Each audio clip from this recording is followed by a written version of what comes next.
যে আমি এদিকে লেজি মানুষ, ল্যাদ খাওয়ার পর এবার একটু আমাকে কাজে বসতে হবে, কারণ এই সমস্ত জিনিসগুলো আমাকে ইপ্সিতা দিয়ে গেছিল, এগুলো দিয়ে ওদের নাচের সমস্ত জিনিস তৈরি করে দিতে হবে।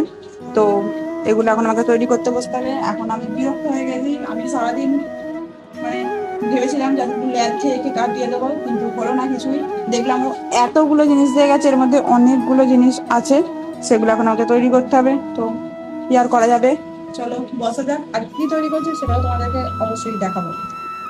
সো এই যে এই ধরনের জিনিসগুলো একসাথে তৈরি হচ্ছিল ওদের নাচের জন্য। ও এগুলোর ওপর ও আবার ডিজাইন করবে, তো এগুলো আমাকেও তৈরি করতে দিয়ে গিয়েছিল, এগুলো আমি তৈরি করে দিচ্ছিলাম ওকে। আর এইগুলো অনেক হবে, তো তোমাদেরকে আমি দেখাবো কতগুলো হচ্ছে। হবে হয়েছে এই একটা, আর এই যে এখনো বাকি এই এত, এখানে এখনো এত বাকি, জানি না কখন করব, তাই ওকে ডাকতে হলো। তো ও না এলে এগুলো আবার আমি করতে পারবো না একা একা, যেহেতু ওকে তাড়াতাড়ি দিতে হবে, আর ওদের নাচের প্রোগ্রামও সামনে এগিয়ে আসছে। তো ওকে ডেকে নিলাম, তো তুইও আয়, তোর কাজ তুইও হেল্প কর করতে। তো ও আসছে, ও আসলে তবে কাজগুলো করবো। এখনো বাইরে এখনো অনেক জিনিস বাকি, এটাও একটা জিনিস আছে ওদের নাচেরই।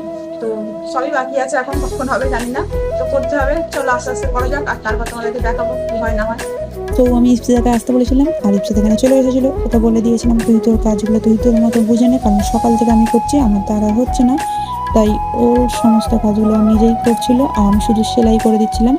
দেন ওকে বললাম যে সমস্ত কাজগুলো করছি দেখা। ও তার আগে দেখি না ব্যাগে ঢুকিয়ে নিয়েছে। তো ওকে বলছিলাম বলে ও ব্যাগ থেকে বার করলো জিনিসগুলো। তো জিনিসগুলো বার করেছিল এগুলো, আর এর মধ্যে ছিল প্রায় 22টা।